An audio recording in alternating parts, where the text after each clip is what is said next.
Се наоѓаме во Шипковица. Ова населено место два пати во текот на една година беше фатено од поплави. Неодамнешните поплави кои што се случија на 6 август донесоа огромни карпи кои што представуваат опасност за населеното место и за жителите во Шипковица. Со нас е министерот за одбрана господинот Зоран Јолески.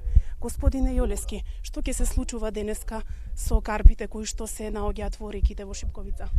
Овдека постојат 4 карпи кои што представуваат на некој начин закана за животот на граѓаните од Шипковица. Двете се наоѓаат директно над селото и другите две се закана за пресечување на патот, односно прекине на патот кој што сега се гради. Ние со војниците, односно инженерскиот батальон, ќе направи минирање на карпите и овие 4 карпи во текот на денешниот ден ќе бидат целосно уништени, така да заканата по животот на жителите на Шипковица и заканата по фреквенцијата, односно по патот кој што помина низ ова населено место ќе биде целосно уништена. Така како што изјави министерот, со минирање на карпите, граѓаните на Шипковица ќе имаат поголема безбедност.